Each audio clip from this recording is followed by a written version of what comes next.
अस्सलाम वालेकुम। उम्मीद है तो सब खैर खैरियत सां हूंदो। अॼु असां हिकु नए लेक्चर सां हिकु नए चैप्टर सां हिकु नए ॻाल्हि सां यानी कि पेश थिया हूँ जंहिंमें असां डिस्कस कंदासीं खोड़ सारियुनि ॻाल्हियुनि ते जंहिंमें असांजे MCAT जे बेसिस ते जेको सिलेबस PMC जे बेसिस ते मिलियल आहे उन में जेको असांजो चैप्टर आहे force and motion J basis ते अॼु असां उन ते डिस्कस कंदासीं। त उन में खोड़ सारा टॉपिक्स असांजा डिस्कस कयल आहिनि। त अचो त अॼु असां पहिरियां डिस्प्लेसमेंट जे हवाले सां डिस्कस करे वठूं। डिस्प्लेसमेंट हाणे तव्हां सभिनी खे प्रीवियस नॉलेज सां ख़बर हूंदी त डिस्प्लेसमेंट एक्चुअल में हूंदो छा आहे त चेंज इन पोजीशन वेक्टर। ज़हन में रख छॾिजो the change in position vector that is called displacement. जीअं असां जेकॾहिं इन ॻाल्हि खे अञा थोरो एक्सप्लेनेशन सां वाज़े कयूं त हिते असांजो टाइम जे बेसिस ते हूंदो आहे, हिते असांजो पोजीशन जे बेसिस ते हूंदो आहे। त हाणे जेकॾहिं ओरिजिन खां असां हिकिड़ी पोजीशन था वठूं R1, इहो पोजीशन वेक्टर आहे असांजो, ठीकु आहे, ऐं ॿी पोजीशन असां था वठूं हीअ असांजी आहे R2। हाणे इन्हनि ॿिन्ही जे विच में जेको चेंज आहे ही चेंज जेको आहे इहो चेंज ई असांजो डिस्प्लेसमेंट हूंदो अथव। ज़हन में रखे छॾिजो इहो चेंज ई असांजो छा हूंदो आहे, डिस्प्लेसमेंट। हूअं अव्हां जेको डिस्कस करे ईंदा आहियो बेसिक यानी कि असांजे क्लासिस सां बेसिक नॉलेज सां त shortest path between two points. त हाणे हिकु हीअ पॉइंट ॿी हीअ पॉइंट आहे, इन पॉइंट जे जेको शॉर्टेस्ट पाथ आहे इहो असांजो डिस्प्लेसमेंट हूंदो आहे। त इहा ॻाल्हि हिकिड़ी आहे। त हाणे डिस्प्लेसमेंट कहिड़ी क्वांटिटी आहे, डिस्प्लेसमेंट वेक्टर क्वांटिटी आहे। वेक्टर क्वांटिटी कीअं असांखे ख़बर पवंदी आहे त वेक्टर जेकी बि क्वांटिटीज़ ओबे कनि छा खे ओबे कनि, एक्चुअली वेक्टर एडिशन लॉस खे। वेक्टर एडिशन लॉस खे जेके बि क्वांटिटीज़ छा कंदियूं आहिनि, ओबे कंदियूं आहिनि, उहे वेक्टर क्वांटिटीज़ सॾाईंदियूं आहिनि। ऐं हिननि जी जेको सम हूंदो आहे, हिननि जो जेको मल्टीप्लिकेशन वग़ैरह हूंदो आहे उहो वेक्टर लॉस सां असां जेका सो एक्सप्लेन कंदा आहियूं।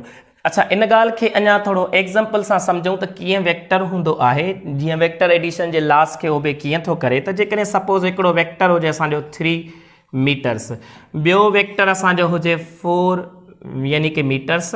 हाणे इन जो रिज़ल्टेंट जेकॾहिं वठूं त 5 ईंदो। हूअं जेकॾहिं एडिशन सिंपली नंबर्स खे कंदा आहियूं त 3 and 4 7 थींदा आहिनि, लेकिन जवाबु 5 ईंदो आहे।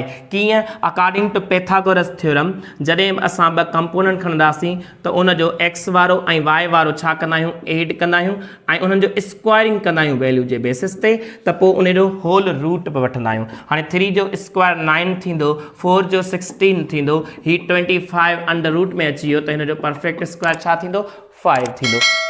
त इन ॻाल्हि खे असां ईअं एक्सप्लेन था कयूं त वेक्टर क्वांटिटीज़ जेके ओबे कंदियूं आहिनि वेक्टर एडिशन लॉ जे बेसिस ते, इहो हिन जो हिकिड़ो एग्ज़ाम्पल आहे।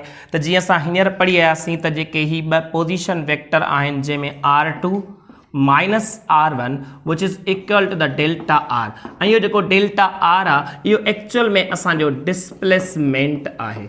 ज़हन में रखे छॾिजो इहो असांजो छा आहे बाबा, डिस्प्लेसमेंट आहे। हाणे जेकी ॻाल्हियूं अॻियां असां डिस्कस करे था वठूं त जीअं मिसाल डिस्प्लेसमेंट खे कंपेयर कयूं डिस्टेंस सां, त कीअं कंपेयर कयूं। हाणे हिकिड़ी ॻाल्हि ज़हन में रखिजो, जेकॾहिं हिकिड़ी A पॉइंट आहे ऐं B पॉइंट आहे B। हाणे हिन में असांजो जेको डिस्प्लेसमेंट आहे शॉर्टेस्ट पाथ आहे, ऐं हितां जेकॾहिं असां ॿियो पाथ वठूं, ही असांजो छा आहे, ही असांजो एक्चुअल पाथ जेको आहे इन बेसिस ते आहे। त जेकॾहिं असां स्मॉलर शॉर्टर पाथ में विरहायूं त उहो उन ॿिनि पॉइंट्स जे विच में डिस्प्लेसमेंट थी सघे थो। हाणे हिते जेकॾहिं तव्हां खां केरु पुछे त ही त असांजो अंडरस्टूड आहे त डिस्प्लेसमेंट आहे ऐं ही असांजो डिस्टेंस आहे। हाणे ॾिसो, जेकॾहिं असां पाथ वठूं यानी हेॾां वारो, त इन में असांजो डिस्टेंस लॉन्गर आहे ऐं शॉर्टर असांजो डिस्प्लेसमेंट आहे। सो इन में असां ईअं तॾहिं चवंदासीं जॾहिं बि असां कंहिं बॉडी जो पार्टिकल जो मोशन कंसीडर कयूं ऐं ॿिनि पॉइंट्स जे बेसिस ते, त जेकॾहिं स्ट्रेट लाइन में आहे, स्ट्रेट लाइन में मोशन आहे त समझी छॾिजो त उते डिस्प्लेसमेंट बराबरि थी सघे थो कंहिंजे डिस्टेंस जे। ज़ेन नशीन करे छॾियो डिस्टेंस ऐं डिस्प्लेसमेंट कॾहिं इक्वल थी सघनि था जॾहिं असां जूं ॿिनि पॉइंट्स जे विच में जेको मोशन कंसीडर कयो वञे उन वक़्तु स्ट्रेट लाइन में हुजे। क्लियर। ऐं जेकॾहिं स्ट्रेट लाइन नाहे, यूनिफॉर्म जे बेसिस ते स्ट्रेट लाइन में नाहे, त पोइ उन वक़्तु हमेशह डिस्टेंस ग्रेटर हूंदो डिस्प्लेसमेंट जे, यानी डिस्प्लेसमेंट लेसर हूंदो, लेस हूंदो, घटि हूंदो कंहिंजे डिस्टेंस जे। त इन बेसिस ते असां हीअं लिखंदा आहियूं त जेको डिस्प्लेसमेंट आहे उहो ऑलवेज छा हूंदो आहे, या त इक्वल हूंदो आहे या लेस हूंदो आहे कंहिंखां, डिस्टेंस खां। इहा पॉइंट अथव। ठीकु आहे। ऐं असांजो जेको डिस्प्लेसमेंट हूंदो आहे, ज़हन में रखिजो, असांजो जेको डिस्प्लेसमेंट हूंदो आहे उहो असांजो छा हूंदो आहे, डिस्प्लेसमेंट असांजो पॉजिटिव बि थी सघे थो एज़ वेल एज़ निगेटिव बि थी सघे थो।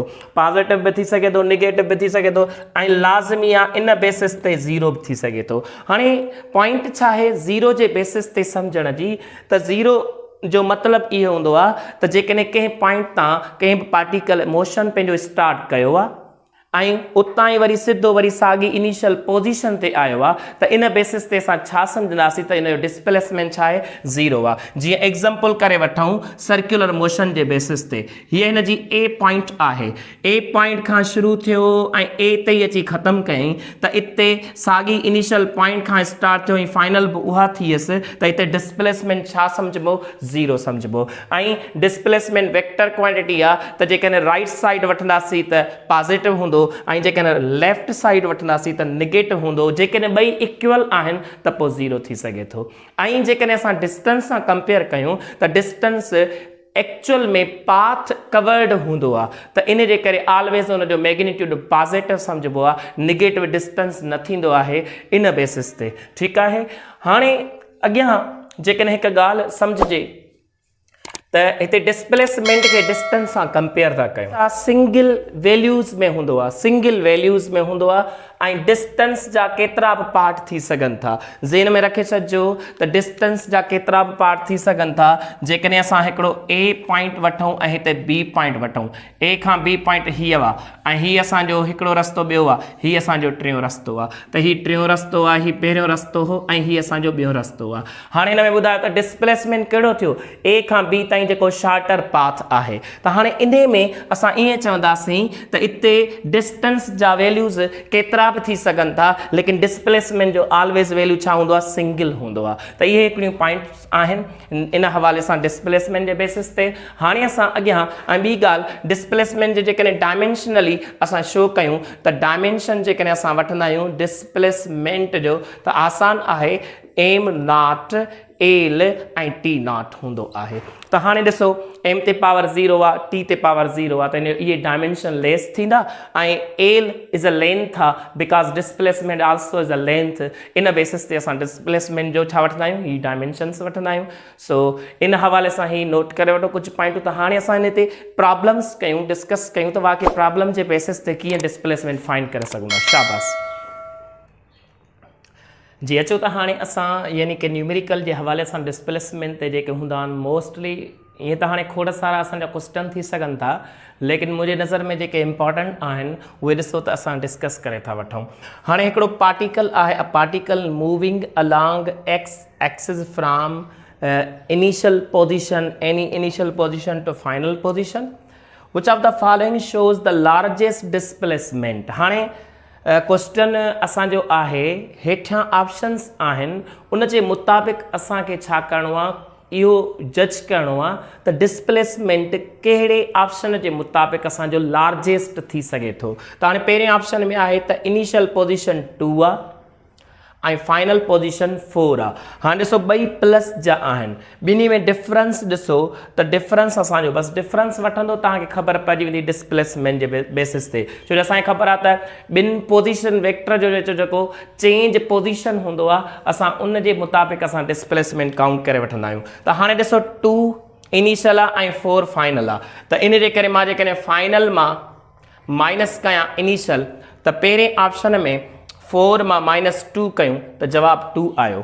ईअं ई जेकॾहिं तव्हां -4 आहे, -4 माना निगेटिव मां स्टार्ट थियो हूंदो, ठीकु आहे, ऐं फाइनल में छा आहे असांजो प्लस जो 4, त इते ई ॾिसो जेकॾहिं असां हिन खे हिन जो हो पहिरें ऑप्शन जो 2 असांजो यानी कि छा आयो डिस्प्लेसमेंट आयो। हाणे ॿिए में ॾिसो जेकॾहिं असां हिते वठूं फाइनल में 4 ऐं माइनस फार्मूले जे बेसिस ते माइनस जो असांजो छा आहे माइनस जो 4 आहे, त हाणे माइनस इंटू माइनस प्लस थी वेंदो, त ही 4 + 4 इज़ इक्वल टू द 8। त हाणे डिस्प्लेसमेंट बी जो छा आहे 8 आहे। हाणे ॿिया तव्हां ॾिसंदो ही घटि आहे, ही घटि आहे, इन जो मतिलबु आहे त बी ऑप्शन असांजो छा थींदो सही थींदो। त लार्जेस्ट डिस्प्लेसमेंट असांजो कहिड़ो थींदो वञी यानी बी ऑप्शन में जेको स्टार्ट थो थिए निगेटिव साइड खां -4 खां ऐं एंड थो थिए +4 ते, त माना इन में विच में जेको डिस्प्लेसमेंट फ़र्क़ु आहे उहो 8 आहे, माना लार्जेस्ट डिस्प्लेसमेंट छा थियो 8 थियो। ईअं ई असांजो ॿियो हिकिड़ो क्वेश्चन आहे a body moves along with circumference of circular track of radius r, what is the displacement of the body when it covers 3/4 of its circumference.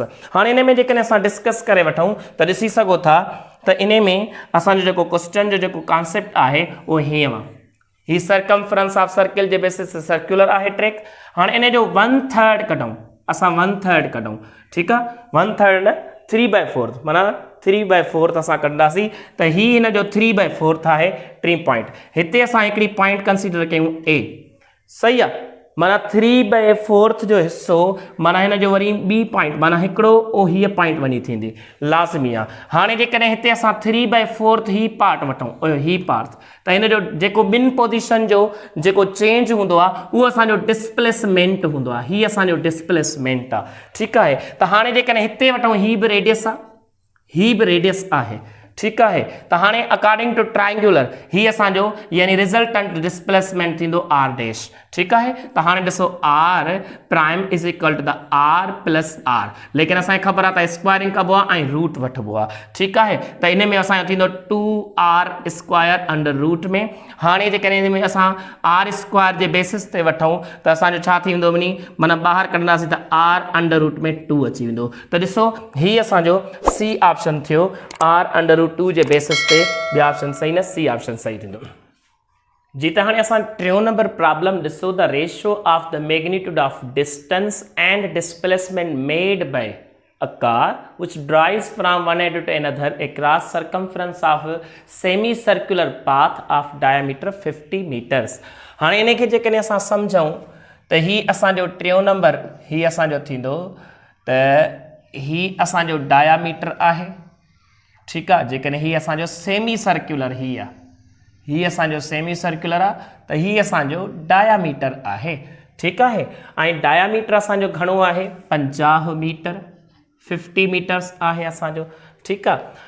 हाणे इन में सिधो सो आहे असांजो डिस्प्लेसमेंट क्लियर लॻो पियो आहे त ही असांजो 50 मीटर्स जेको आहे इहो डिस्प्लेसमेंट आहे। हाणे असांखे सिर्फ़ु छाजो वैल्यू फाइंड करणो आहे डिस्टेंस जो, पोइ रेशियो वठिणो आहे, जवाबु अची वेंदो असांजो। त हाणे डिस्टेंस कीअं फाइंड कजे, त डिस्टेंस जे लाइ ही आहे हाफ सर्किल सेमी सर्किल, असांजो सर्कमफ्रेंस ऑफ सर्किल 2πr हूंदो आहे ऐं असांजो जेकॾहिं हाफ सर्किल थियूं त पोइ πr थींदो, ठीकु आहे। त पोइ हीअ असांजो डिस्टेंस वञी थींदो, हिन खे जेकॾहिं असां यानी कि हिते कवर करायूं त डिस्टेंस वञी थींदो π × r। जॾहिं त असांखे ख़बर आहे त रेडियस गिवन आहे, असांजो डायामीटर गिवन आहे, असांखे ख़बर आहे त half of the diameter is called radius हूंदो आहे, त पाए साॻियो रखूं रेडियस जो वैल्यू रखूं डायामीटर जो हाफ। हाणे असांखे ख़बर आहे पाए साॻियो डायामीटर जो हाफ माना डायामीटर 50 आहे त इन जो हाफ वठूं 25 वञी थींदो, त डिस्टेंस असांजो अची वियो 25 पाए, हीअ असांजो डिस्टेंस अची वियो, ठीकु आहे। हाणे इन्हनि ॿिन्ही जो रेशियो वठो, त हाणे असां पहिरियां छा था वठूं डिस्टेंस अपॉन डिस्प्लेसमेंट जो रेशियो वठूं त डिस्टेंस आहे 50 न, डिस्टेंस असांजो आहे 25 पाए, ठीकु आहे। त 25 पाए आहे असांजो, ठीकु आहे। ऐं उन खां पोइ डिस्प्लेसमेंट असांजो आहे 50। हाणे टेबल लॻा थो 125 द 25 25 द यानी कि असांजो 50 थी वियो, त पोइ हीअ थींदो π/2, असांजो पाए रेशियो 2 आयो, असांजो छा बाबा पाए रेशियो 2 आयो। आंसर। त ॾिसो असांजो ए ऑप्शन करेक्ट आहे। क्लियर? त ईअं असांजा डिस्प्लेसमेंट जा न्यूमेरिकल थी सघनि था। चौथो नंबर ॾिसो, if 3 students travelled from A to B, हिकिड़ो ए खां वठी बी ताईं पाथ आहे, बट टुक डिफरेंट पाथ, सभिनी पंहिंजा अलॻि अलॻि पाथ वरिता आहिनि। Which student will travel largest displacement, कहिड़ो असांजो लार्जेस्ट डिस्प्लेसमेंट तय कंदो? स्टूडेंट नंबर 1, माना इहो मतिलबु आहे त ए खां बी ताईं हीउ जेको सिधो पाथ आहे, हीउ जेको सिधो पाथ आहे इहो स्टूडेंट नंबर 1 पाथ कवर कयो आहे। ठीकु आहे। ऐं जेको ॿियों पाथ आहे, ॿियों पाथ ही आहे जेको कंहिं कवर कयो आहे? असांजे स्टूडेंट नंबर 2 सेकेंड स्टूडेंट। ऐं जेको टियों पाथ आहे, टियों पाथ हीअं आहे, हीअं ॾिसिजो हीअं आहे।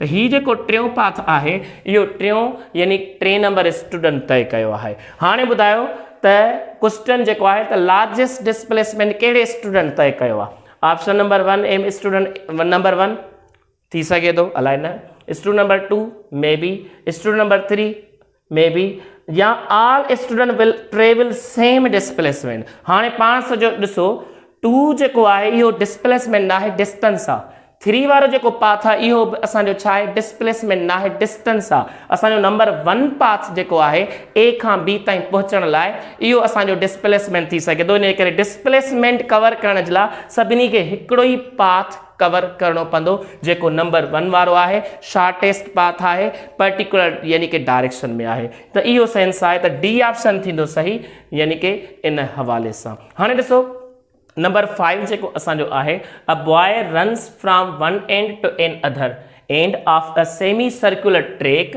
with the radius is 140 meter.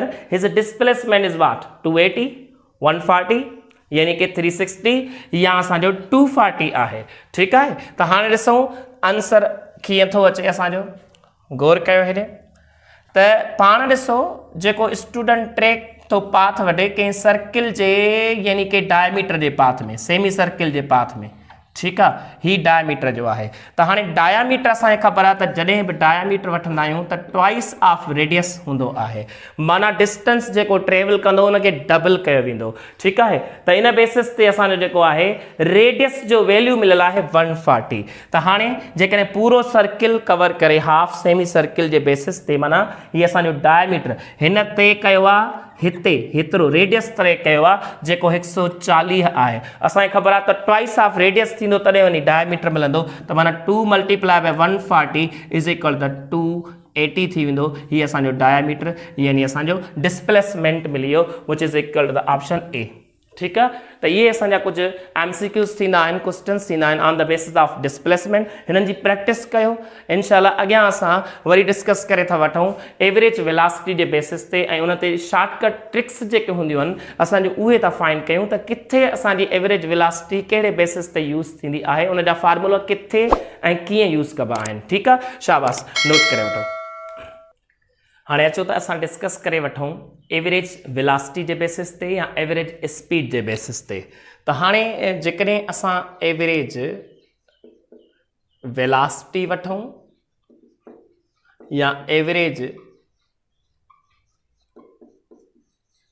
Speed वठूं, त हाणे कॉन्सेप्ट इहो आहे त जेका वेलासिटी हूंदी आहे या स्पीड हूंदी आहे, डिस्प्लेसमेंट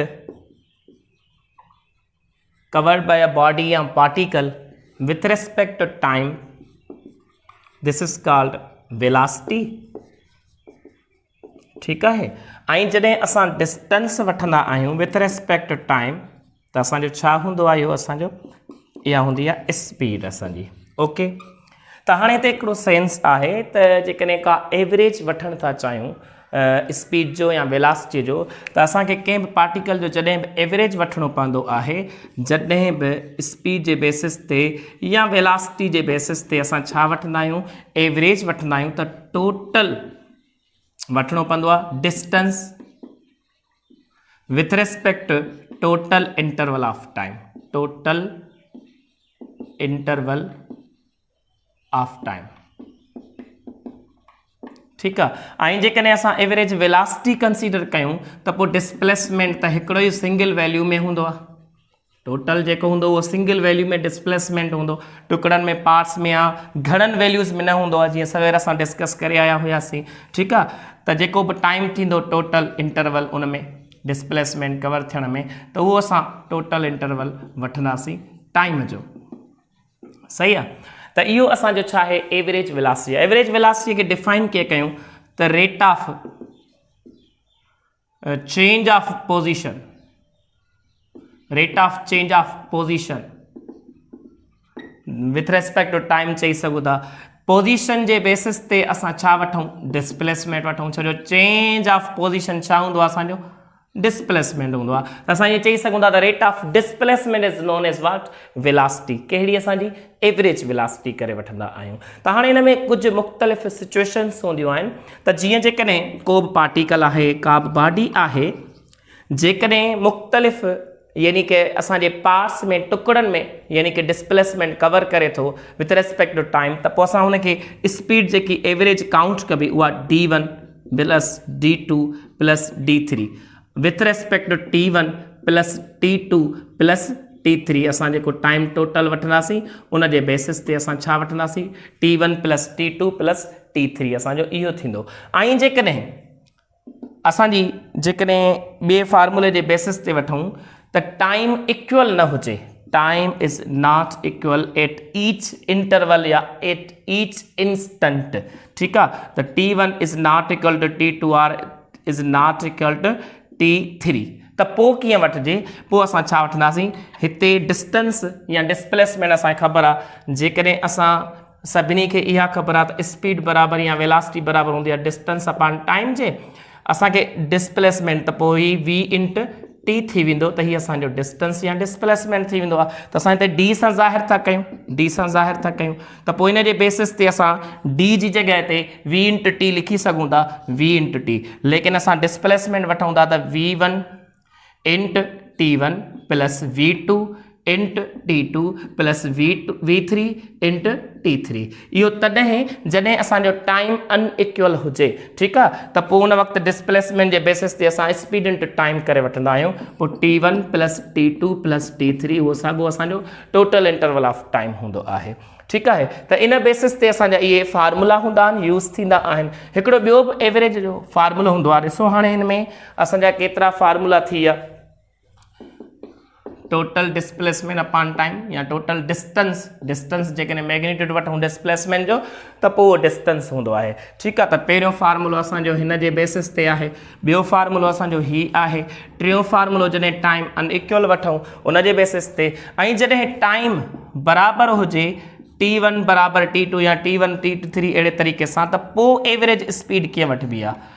ठीकु आहे, त एवरेज स्पीड खे वठण जे लाइ v1 प्लस v2 अपॉन 2 करे वठिबो आहे। हीउ फार्मूलो तॾहिं यूज़ थींदो आहे जॾहिं सॼे इंटरवल में टाइम जेको हुजे उहो साॻियो हुजे। मिसाल ॻाल्हि, हिकिड़ो मोशन थिए थो, उन हाफ मोशन करण में डिस्टेंस यानी कवर करण वक़्तु जेको टाइम लॻे थो हाफ मोशन में उहो थो लॻे सपोज़ 2 सेकंड, वापसि जॾहिं मोटे थो तॾहिं 2 सेकंड में मोटे थो, त उन वक़्तु जेकॾहिं असां स्पीड जे बेसिस ते वैल्यूज़ हुजनि त हिकिड़े हाफ मोशन में उनजी स्पीड लॻी असांजी घणी, जेकॾहिं 50 मीटर पर सेकंड या ॿिए में लॻसि 20 मीटर पर सेकंड, लेकिन उहो टाइम इक्वल साॻियो थो वठे, त पोइ उन में असां चवंदासीं त ही फार्मूलो यूज़ थींदो। अगेन ॿुधो, टाइम जॾहिं इक्वल इंटरवल वठे पूरे मोशन में, हिकिड़ो दफ़ो वियो हिकिड़ो इंस्टेंट ते, वरी ॿियो दफ़ो वियो या वापसि आयो, को मसइलो न आहे, त उन वक़्तु जेको टाइम इक्वल इंटरवल में करे 2 इंस्टेंट ते, त पोइ असां चवंदासीं या एवरेज स्पीड जो फार्मूलो या एवरेज वेलासिटी बि कैन चई सघूं था।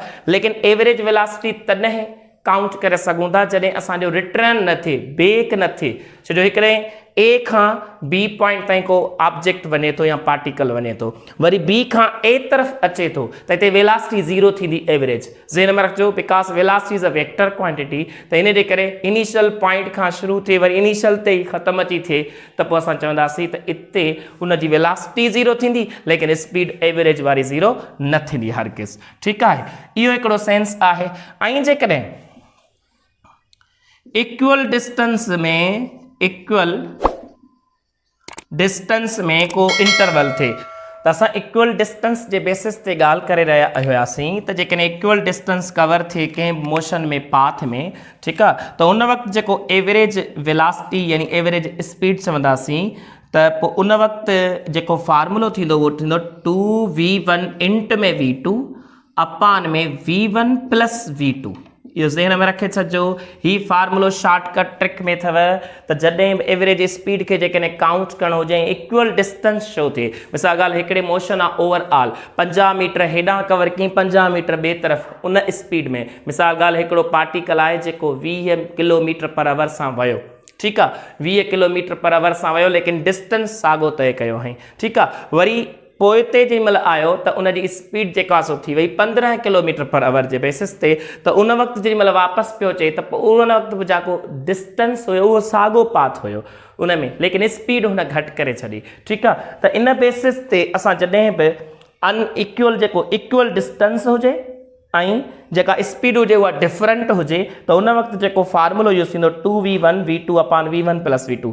हिते ॿिनि पार्ट्स में असांजो शो था कयूं, जेकॾहिं 3 पार्ट्स हूंदा त 2v1 v2 v3 थींदो, v1 plus v2 plus v3 थींदो। अहिड़े तरीक़े सां ही फार्मूलो असांजो प्रूफ थींदो आहे। अॻिते हली असां प्रॉब्लम जेॾी महिल कयूं था त उन वक़्तु हिन फार्मूले खे प्रूफ कंदासीं। ॿियो इहो सेंस आहे त जेकॾहिं असांजो पार्ट्स में स्पीड हुजे, पार्ट्स में स्पीड गिवन हुजे त पोइ उनजी एवरेज स्पीड कीअं वठबी। पार्ट्स में मिसाल ॻाल्हि 1/3 आहे, ठीकु आहे, 1/4 आहे या 1/5 आहे, त उन वक़्तु लेकिन डिस्टेंस इक्वल जे बेसिस ते त 1/3 1/4 1/5 या हाफ, अहिड़े तरीक़े सां पार्ट्स में स्पीड गिवन हुजे त उन वक़्तु जेको फार्मूलो थींदो एवरेज स्पीड खे काउंट करण जो, त ज़हन में रखिजो, मिसाल ॻाल्हि 1/3 आहे, पहिरियों जे हिसाब सां 1/3 जे हिसाब सां शो था करियूं, 1/3 आहे त 3v1 इंटू v2 ॿिनि पार्ट्स जे बेसिस ते आहे, ठीकु आहे।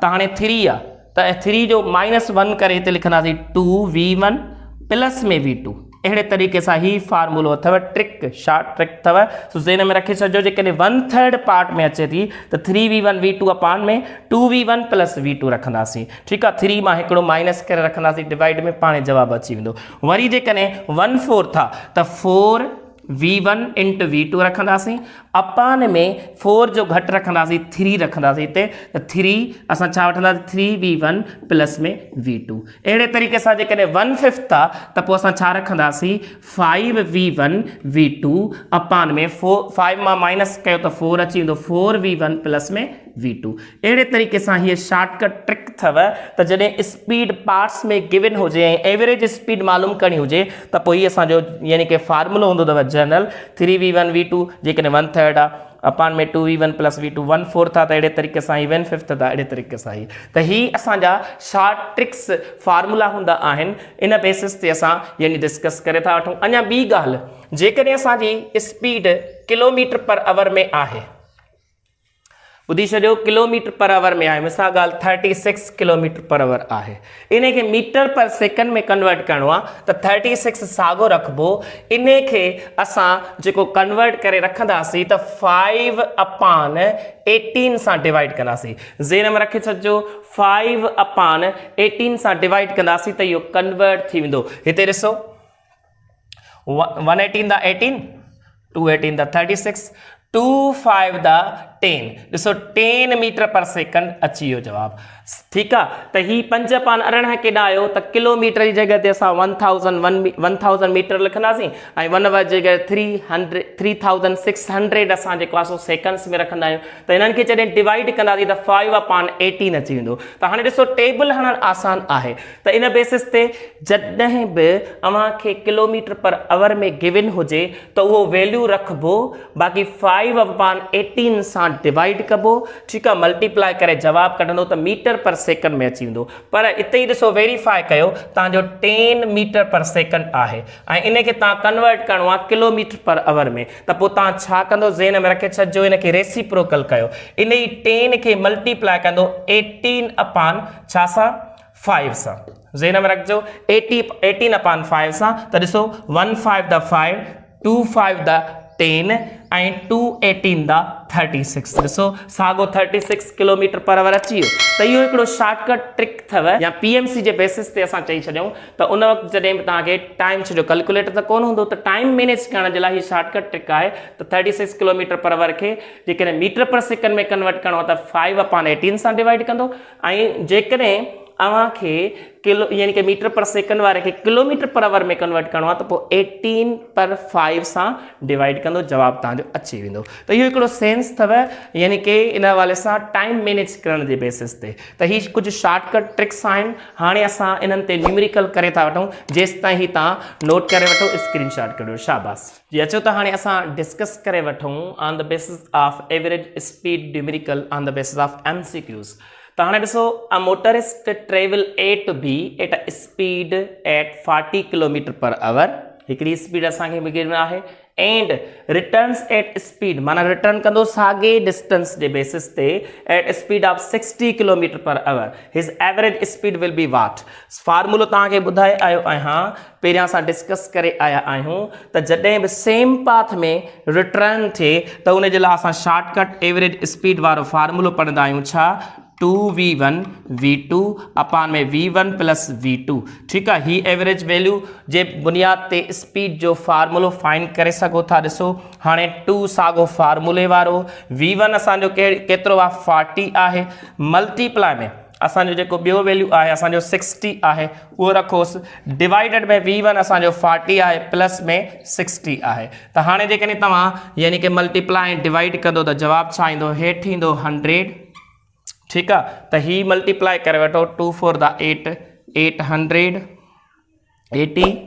80 मल्टीप्लाई बाय 60 ठीक है तो माना 4800 अची वेंदो असांजो जॾहिं 80 के 60 सां मल्टीप्लाई कंदासीं त ही ॿई ज़ीरो साॻा ऐं 8 6 दा 48 त उन हिसाब सां असांजो 4800 अची वियो 100 जो 4800 ते टेबल घणा टाइम्स लॻंदो 48 टाइम्स त ॾिसो असांजो जवाबु 48 अची वियो त हाणे ही फार्मूलो असांजो यानी कि ड्राइव थींदो आहे इन बेसिस ते त ड्राइव कयूं था पहिरियां असां हेॾा न्यूमेरिकल करे वठूं त a car travels 1/3 of its distance with speed of 20 meter per second and raced with speed of 60 meter per second. What is its average speed? हाणे पाण सोचो असां पढ़ी आयासीं जॾहिं बि पार्ट्स में स्पीड अचे हाणे ॾिसो ही 1/3 आहे त पार्ट्स वारो मां तव्हांखे ॿुधायो ही 1/3 वारो आहे त एवरेज स्पीड जे लाइ फार्मूलो आहे 3v1 into v2 हाणे 1/3 आहे डिवाइड में 2 रखंदासीं v1 प्लस v2 करे रखंदासीं त हाणे ॾिसो 3 साॻो रखो v1 असांजो पहिरीं स्पीड जो वैल्यू आहे 20 मल्टीप्लाई में v2 जो वैल्यू आहे असांजो 60 रखोसि डिवाइडेड में 2 फार्मूले वारो ऐं v1 जो वैल्यू आहे 20 प्लस में v2 जो आहे 60 त हाणे ॾिसो मथियां पाण यानी कि मल्टीप्लाई करे वठो त ही थींदा 60 मल्टीप्लाई में 60 मथे हेठि आया 40 प्लस में 60 त हेठि थियो 100 ठीकु आहे त हाणे 6 6 दा 36 माना 3600 तो 100 दा 136 टाइम्स असांजो टेबल लॻी वियो ॾिसो 36 जो वैल्यू आहे येस कंफर्म आहे हाणे जेकॾहिं हिते 1/3 जगह ते 1/5 अचे हा त पोइ असां हिते 5 लिखी हिते 4 लिखूं हा बाक़ी वैल्यूज़ स्पीड जा जेके बि गिवन ॾियनि हा त उन बेसिस ते असां मल्टीप्लाई डिवाइड करे आंसर कढी वठूं हा त इहो हिकिड़ो शॉर्टकट ट्रिक अथव ठीकु आहे हाणे हिते ॾिसो 200 मीटर लॉन्ग ट्रेन आहे passes over a 600 metre long bridge के कवर थी करे if the speed of train is 36 kilometre per hour the time taken by the train is to cross the bridge is हाणे टाइम फाइंड करणो आहे त तव्हां सभिनी खे ख़बर आहे त स्पीड बराबर हूंदी आहे डिस्टेंस अपॉन टाइम टाइम बराबर हूंदो आहे डिस्टेंस अपॉन स्पीड हाणे टोटल डिस्टेंस ऐं असांजी स्पीड जेका गिवन आहे उन जे बेसिस ते वैल्यू रखणो आहे त हाणे ॾिसो तव्हांजो टाइम आहे SI सिस्टम में सेकंड्स में ठीकु आहे त इहो थोरो गौर करिणो आहे ऐं जेको डिस्टेंस मीटर में आहे लेकिन स्पीड किलोमीटर पर आवर में आहे त हिन खे पहिरियां कन्वर्ट कबो त मां हिकिड़ो मेथड तव्हांखे ट्रिक ॿुधाए आयो आहे 36 किलोमीटर पर आवर आहे त 36 साॻो रखिबो किलोमीटर पर आवर में जॾहिं बि असां कन्वर्ट कंदासीं माना यानी कि लार्जर यूनिट खे स्मॉलर यूनिट में कन्वर्ट कबो त 5/18 सां डिवाइड कबो ज़हन में रखे छॾिजो 5/18 सां डिवाइड कबो पाणे अची वेंदो त हाणे ॾिसो 118 दा 18 2 18 दा 36 2 5 दा यानी कि 10 असांजो 10 मीटर पर सेकंड अची वियो त ही जॾहिं 36 किलोमीटर पर आवर या कहिड़ो वैल्यू हुजे त 5/18 सां डिवाइड कंदो त पाणे तव्हांजो अची वेंदो छा में मीटर पर सेकंड जे बेसिस ते त असांजा वैल्यूज़ मिली आहे लेकिन टोटल डिस्टेंस घणो आहे हिकिड़ो ही डिस्टेंस आहे ॿियो असांजो ही डिस्टेंस आहे त ॿई एड कंदासीं त 800 अची वेंदो त 800 डिवाइडेड बाई स्पीड असांजी मीटर पर सेकंड में घणी आहे 10 आहे त टेबल लॻायो 110 दा 10 त ॾिसो टेबल लॻाईंदासीं 80 टाइम्स लॻंदी त असांजो जेको ऑप्शन आहे उहो असांजो कहिड़ो करेक्ट आहे असांजो आहे सी ऑप्शन 80 सेकंड्स जे बेसिस ते ठीकु आहे त इहे कुझु ट्रिक्स आहिनि ऐं इहे तव्हांजा प्रॉब्लम्स टाइम मैनेज करण जे बेसिस ते आहिनि त इन्हनि खे तव्हां घणे खां घणो प्रैक्टिस कंदो त अञा तव्हांजी प्रैक्टिस सां टाइम अञा तव्हांजो मैनेज थींदो सेव थींदो हाणे ॾिसो असां एवरेज वैल्यू वठंदा आहियूं टोटल डिस्टेंस स्पीड जे बेसिस ते टोटल डिस्टेंस वठंदा आहियूं अपान में total interval of time total interval ठीक है टाइम हाणे असांखे ख़बर आहे त टोटल डिस्टेंस जेको बि हूंदो उन बेसिस ते असां जेकॾहिं पार्ट्स में आहे त जेकॾहिं सपोज़ हिकिड़ो ए खां बी तरफ़ वञे थो इक्वल डिस्टेंस जे बेसिस ते हिते सपोज़ 50 मीटर्स जो डिस्टेंस आहे वापसि वेंदो त 50 मीटर जे बेसिस ते ई हूंदो त हाणे जेकॾहिं असां हिते वठूं त हिकिड़ो दफ़ो वियो वरी ॿियो दफ़ो माना हिते जेको टोटल डिस्टेंस थींदो उहो डबल करे वठंदासीं 2D करे वठंदासीं ठीकु आहे अपान में टोटल टाइम जेको थींदो उहो असांजो वठंदासीं जेकॾहिं T1 + T2 आहे ठीकु आहे हाणे असांखे टाइम खे विन आहे त टाइम फाइंड करण जे लाइ असांखे फार्मूलो हूंदो आहे त डिस्टेंस अपान स्पीड वठो ठीकु आहे डिस्टेंस अपान स्पीड वठंदासीं त हिते रखंदासीं 2D साॻो T1 त T असांजो फार्मूलो आहे D अपान में V1 वठंदासीं बिकॉज़ डिफरेंट स्पीड हूंदी डिस्टेंस इक्वल आहे यानी कि सेम आहे प्लस में असांजे T2 जो फार्मूलो जेको आहे उहो थींदो साॻो D अपान V2 ठीकु आहे हाणे हितां ॾिसो असां 2D साॻो रखूं ऐं हेठां असां D हिते बाए कॉमन वठी वठूंसि T कॉमन वठूं त ही 1/V1 + 1/V2 थी वेंदो क्लियर हाणे ॾिसो D में कैंसिल थी वेंदो त D में कैंसिल थी वियो बाक़ी छा बचो 2 अपान में 1/V1 + 1/V2 थी वियो ठीकु आहे हाणे हिननि जी LCM वठंदासीं त ही ईअं असांजो थी वेंदो फार्मूलो 2 अपान में V1 प्लस में V2 अपान में V1 इंट में V2 हाणे ॾिसो ही डिवाइड में आहे मथे वञी मल्टीप्लाई कंदो त ही मथे वञी 2V1 V2 अपान में V1 + V2 ॾिसो एवरेज स्पीड जो फार्मूलो प्रूफ थी वियो सो इहो तव्हांजी ट्रिक आहिनि इन्हनि ते प्रैक्टिस कयो ऐं यानी कि घणे खां घणो टाइम हिननि खे ॾियो इंशाल्लाह वरी नेक्स्ट में असां जेको टॉपिक आहे अॻिते हली डिस्कस कंदासीं अल्लाह हाफ़िज़